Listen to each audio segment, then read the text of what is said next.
சமையல் எரிவாயு சிலிண்டருக்கு 100 ரூபாய் மானியமாக வழங்கப்படும்.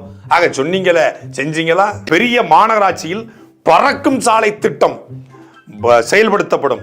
மாதம் ஒரு முறை மின்கட்டணம் செலுத்தும் முறை அமுல்படுத்தப்படும். சொன்னீங்களே, செஞ்சீங்களா? நியாய விலை கடைகளில் மாதம் 1 கிலோ சர்க்கரை கூடுதலாக தரப்படும். உளுத்தம் பருப்பு மீண்டும் வழங்கப்படும். ஆக சொன்னீங்களே, செஞ்சீங்களா ஐயா? அனைத்து அரசு வேலை வாய்ப்பிலும் பெண்கள் இடஒதுக்கீடு 30 விழுக்காட்டிலிருந்து 40 விழுக்காடாக ஆக்கப்படும். ஆக சொன்னீங்களே, செஞ்சீங்களா? நடைமுறைப்படுத்திருக்கீங்களா? 40 விழுக்காடு பெண்களுக்கு கிடைச்சிருச்சா?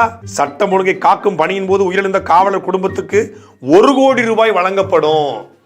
இப்படி தமிழ்நாடு முழுவதும் 2021 2024 வரைக்கும் இறந்து போயிருக்கிற காவலர்களுக்கு, தீயணைப்பு வீரர்களுக்கு, ஆயுதப்படை காவலர்களுக்கு 1 கோடி ரூபாய் நிவாரணம் நீங்கள் வழங்கியிருக்கீங்களா?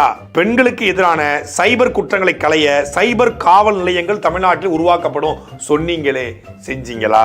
நகர்ப்புறங்களில் ஆட்சேபனை இல்லாத இடங்களில் குடியிருப்போருக்கு வீட்டுமனை பட்டா வழங்கப்படும். குளத்தூர்ல உங்க தொகுதியில 13,000 பேர் பட்டாக்களுக்கு விண்ணப்பித்திருக்காங்களே, அவங்களுக்காவது வழங்கியிருக்கீங்களா?